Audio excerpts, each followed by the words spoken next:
Nós estamos lendo do livro Krishna, a Suprema Personalidade de Deus, escrito por Sua Divina Graça, A.C. Bhaktivedanta Swami Prabhupada. Capítulo 70. As atividades diárias do Sr. Krishna. Primeira parte. Dos mantras védicos, aprendemos que a Suprema Personalidade de Deus nada tem a fazer. Natasya karyam karanam cha vidyate. Mas se o Senhor Supremo nada tem a fazer, como nós podemos falar das atividades do Senhor Supremo? Do capítulo anterior, ficou claro que ninguém pode agir do modo que o Sr. Krishna age. Deveríamos perceber nitidamente este fato. As atividades do Senhor devem ser seguidas, todavia, elas não podem ser imitadas. Por exemplo, a vida ideal de Krishna como um pai de família pode ser seguida, mas se a pessoa quer imitar Krishna, expandindo-se em muitas formas, isto não é possível.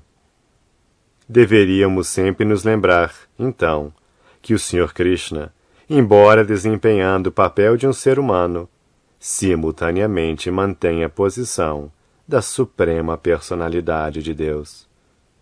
Podemos seguir os procedimentos do Sr. Krishna com suas esposas, como um ser humano comum, mas seus procedimentos com mais de 16.000 esposas de uma vez não podem ser imitados. A conclusão é que para sermos pais de famílias ideais, deveríamos seguir o exemplo do Sr. Krishna em suas atividades diárias, mas não o podemos imitar em qualquer fase de nossa vida. O Sr. Krishna costumava deitar-se com suas 16.000 esposas. Entretanto, ele também se levantava da cama muito cedo de manhã, 3 horas antes do amanhecer. Por arranjo da natureza, o canto dos galos anuncia a hora do Brahma Muhurta. Não há nenhuma necessidade de despertadores. Assim que os galos cantam cedo da manhã, deve-se entender que é hora de se levantar da cama. Ouvindo aquele som, Krishna levantava-se da cama, mas suas esposas não apreciavam muito que ele levantasse cedo. As esposas de Krishna eram tão apegadas a ele que elas ficavam deitadas na cama, abraçando-o, e assim que os galos cantavam, as esposas de Krishna ficavam deveras chateadas e condenavam imediatamente aquele canto. No jardim, dentro dos domínios de cada palácio, havia flores parijata. A parijata não é uma flor artificial. Nós lembramos que Krishna trouxe as árvores parijata do céu e as plantou em todos os seus palácios. Cedo da manhã, uma brisa moderada levava o aroma da flor parijata e Krishna cheirava-o logo após levantar-se da cama. Devido a esta fragrância, as abelhas começavam a zumbir e os pássaros também começavam seus doces gorjeios. No conjunto, parecia o cântico de cantores profissionais, ocupados em oferecer orações a Krishna. Embora Srimati Rukmini Devi, a primeira rainha do Sr. Krishna, soubesse que o Brahma Muhurta é a hora mais auspiciosa no dia inteiro, ela lhe tinha certa aversão, pois não se alegrava muito por Krishna ter de sair da cama ao seu lado. Apesar do desgosto de Srimati Rukmini Devi, o Sr. Krishna imediatamente levantava-se da cama no aparecimento exato do Brahma Muhurta. Um pai de família ideal deveria aprender do comportamento do Sr. Krishna como levantar cedo da manhã, por mais confortavelmente que ele possa estar deitado na cama, abraçado pela sua esposa. Após levantar da cama, o Sr. Krishna lavava a boca, as mãos e os pés, e se sentava imediatamente e meditava nele mesmo. Isto não significa, porém, que nós também deveríamos nos sentar e meditar em nós mesmos. Nós temos de meditar em Krishna, Radha Krishna. Isto é verdadeira meditação. Krishna é o próprio Krishna. Então ele estava nos ensinando que o Brahma Muhurta deveria ser utilizado para meditação em Radha Krishna. Através de tal meditação, Krishna sentia-se muito satisfeito, e de igual modo, nós também nos sentiremos transcendentalmente felizes e satisfeitos se utilizarmos o período do Brahma Muhurta para meditar em Radha e Krishna. E pensar em Sri Rukmini Devi e Krishna ao atuarem como donos de casa ideais, para ensinar a sociedade humana inteira a levantar-se cedo de manhã e imediatamente se ocupar em consciência de Krishna. Não há nenhuma diferença entre meditar nas formas eternas de Radha Krishna e cantar o Mahamantra Hare Krishna. Quanto a Krishna, ele não tinha nenhuma alternativa, senão meditar nele mesmo. O objeto de meditação é Brahman Paramatma, ou a Suprema Personalidade de Deus. Mas o próprio Krishna é todos os três. Ele é a Suprema Personalidade de Deus, Bhagavan. O Paramatma localizado é sua expansão parcial plenária, e a refulgência do Brahman todo-penetrante é os raios pessoais do seu corpo transcendental. Então Krishna sempre é um, e para ele não há nenhuma diferenciação. Esta é a diferença entre um ser vivo comum e Krishna. Para um ser vivo comum, há muitas distinções. Ele é diferente de seu corpo, e ele é diferente de outra espécie de entidades vivas. Um ser humano é diferente de outros seres humanos, e diferente dos animais. Até mesmo em seu próprio corpo, há membros completamente diferentes. Nós temos nossas mãos e pernas, mas nossas mãos são diferentes de nossas pernas. A mão não pode agir como a perna, nem pode a perna agir como a mão. Os ouvidos podem ouvir, mas os olhos não podem. E os olhos podem ver, mas os ouvidos não. Todas estas diferenças são tecnicamente chamadas Swajatya Vijatya. A limitação corpórea, por meio da qual uma parte do corpo não pode agir como outra parte, está totalmente ausente na Suprema Personalidade de Deus. Não há nenhuma diferença entre seu corpo e ele. Ele é completamente espiritual, e então não há qualquer diferença entre seu corpo e sua alma. Semelhantemente, ele não é diferente das milhões de suas encarnações e expansões plenárias. Baladeva é a primeira expansão de Krishna, e de Baladeva se expandem Sankarshana, Vasudeva, Pradyumna e Aniruddha. De Sankarshana há uma expansão de Narayana, e de Narayana há uma segunda expansão quádrupla de Sankarshana, Vasudeva, Pradyumna e Aniruddha. De igual modo, há outras expansões inumeráveis de Krishna, mas todas são um. Krishna tem muitas encarnações, como o Sr. Nrsinga, Sr. Javali, Sr. Peixe e Sr. Tartaruga. Mas não há nenhuma diferença entre as formas originais de Krishna com 2 braços, como aquela de um ser humano, e aquelas encarnações de formas de animais gigantescos. Nem há qualquer diferença entre a ação de uma parte do seu corpo e de outra. Suas mãos podem agir como as pernas, seus olhos podem agir como ouvidos, ou seu nariz pode agir como outra parte do seu corpo. Os atos de Krishna de cheirar, comer e ouvir são todos o mesmo. Nós, entidades vivas limitadas, temos de usar uma parte específica do corpo para um propósito específico. Mas não há tal distinção para Krishna. O Brahma Samhita diz: Angani yasya sakalendriya vritti manti.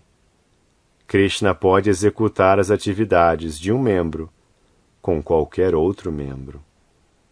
Assim, por estudo analítico de Krishna e a pessoa dele, conclui-se que ele é o todo completo. Então, quando ele medita nele. A automeditação realizada por homens comuns, designada em sânscrito como Soham, é simples imitação. Krishna pode meditar nele porque ele é o todo completo, mas nós não podemos imitá-lo e meditar em nós mesmos. Nosso corpo é uma designação sobreposta em nosso ego, a alma. O corpo de Krishna não é uma designação. O corpo de Krishna também é Krishna. Nada extrínseco existe em Krishna. Tudo que há em Krishna também é Krishna. Ele é então a existência suprema, indestrutível e completa, ou seja, a verdade suprema. A existência de Krishna não é relativa. Tudo mais, exceto Krishna, é uma verdade relativa. Mas Krishna é a verdade absoluta, suprema. Krishna não depende de coisa alguma além dele mesmo para sua existência. Nossa existência, contudo, é relativa. Por exemplo, só quando a luz do sol, da lua ou da eletricidade é que somos capazes de ver. Então nossa capacidade de visão é relativa, e a luz do sol, lua ou eletricidade também é relativa. É chamada iluminadora porque nós a vemos como tal. Mas dependência e relatividade não existem em Krishna. As atividades dele não dependem da apreciação de ninguém, nem ele depende da ajuda de alguém. Ele está além da existência do tempo e espaço limitados. E porque ele é transcendental ao tempo e espaço, ele não pode ser coberto pela ilusão de Maya, cujas atividades são limitadas. Na literatura védica encontramos que a suprema personalidade de Deus tem múltiplas potências. Considerando que todas estas potências são emanações dele, não há nenhuma diferença entre ele e suas potências. Porém, certos filósofos dizem que quando Krishna vem, ele aceita um corpo material. Não obstante, mesmo se aceitarmos que quando vem ao mundo material, ele assume um corpo material, também devemos concluir que porque a energia material não é diferente dele, este corpo não age materialmente.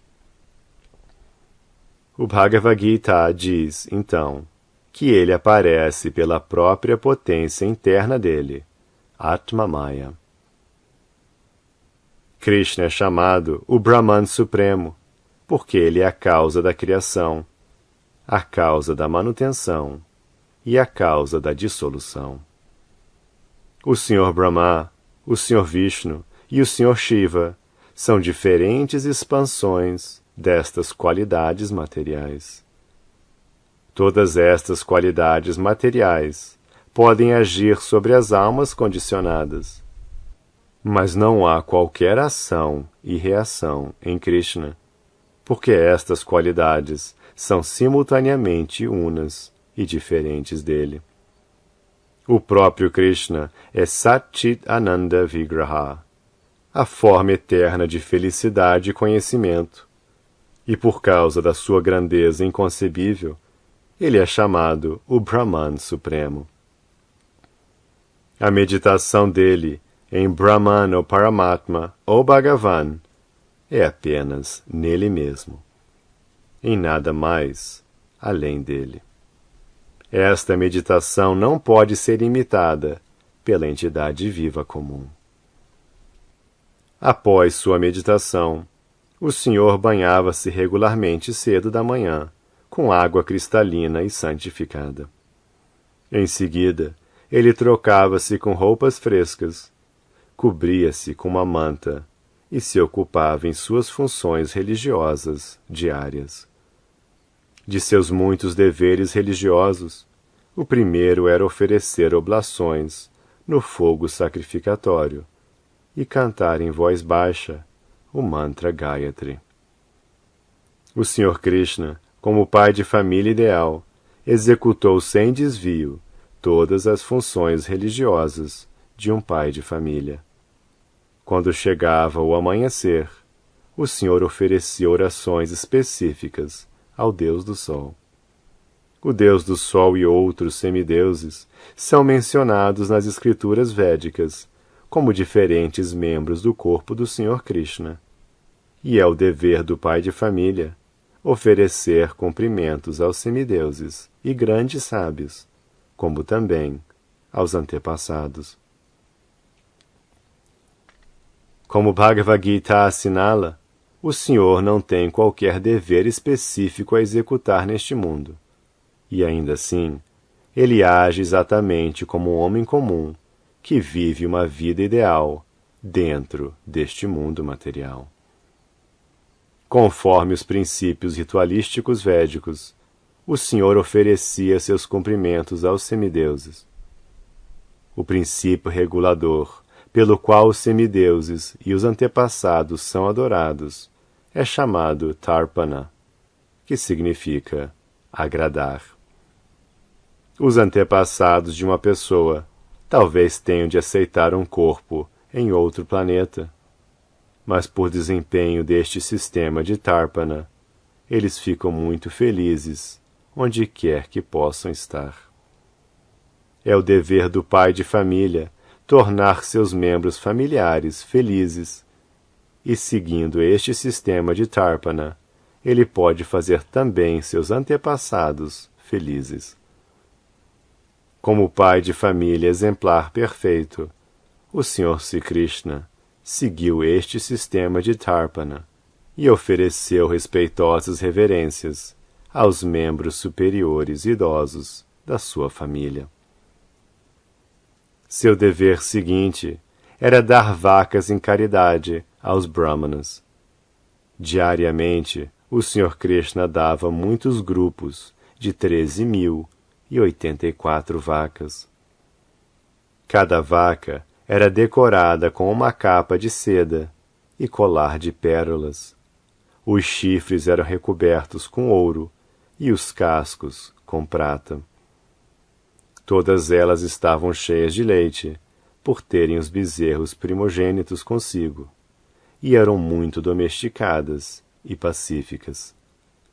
Quando as vacas eram dadas em caridade aos brahmanas, eles também recebiam vestimentas sedosas primorosas, e cada um recebia uma pele de veado e quantidade suficiente de sementes de gergelim.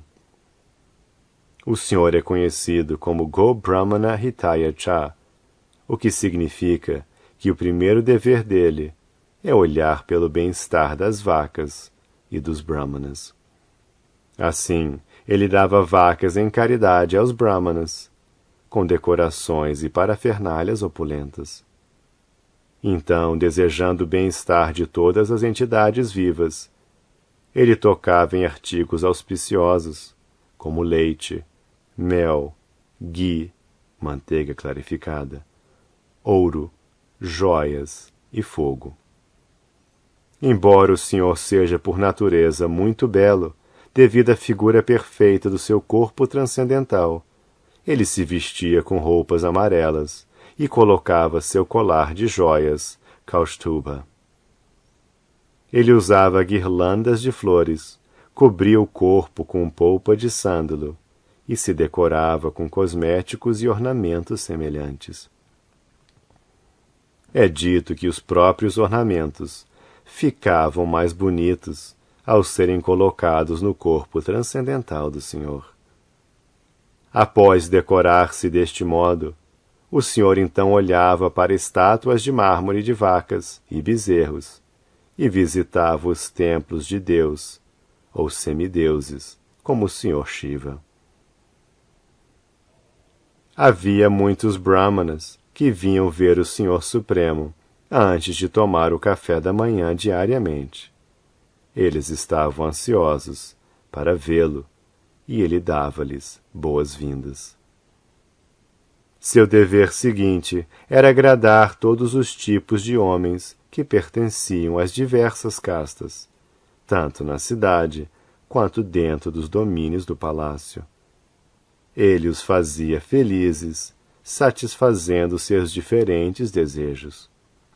E quando o Senhor os via felizes, ele também ficava muito contente. As guirlandas de flores, nozes de bétel, polpa de sândalo e outros artigos cosméticos aromáticos oferecidos ao Senhor eram distribuídos por ele. Primeiro para os brahmanas e membros idosos da família, então para as rainhas, e depois para os ministros, e se ainda havia algum remanescente, ele empenhava isto em seu próprio uso pessoal. Quando o Senhor terminava todas essas atividades e deveres diários, seu cocheiro Dharuka chegava com sua maravilhosa quadriga para se colocar diante do Senhor, com mãos postas, indicando que a quadriga estava pronta e o Senhor saía do palácio para viajar. Então o Senhor, acompanhado por Uddhava e Satyaki, montava na quadriga da mesma maneira que o Deus do Sol monta de manhã em sua carruagem e aparece com seus raios resplandecentes na superfície do mundo. Quando o Senhor estava para deixar seus palácios, todas as rainhas contemplavam-no com gestos femininos. O Senhor respondia às saudações com sorrisos, atraindo tanto seus corações que elas sentiam uma intensa saudade dele.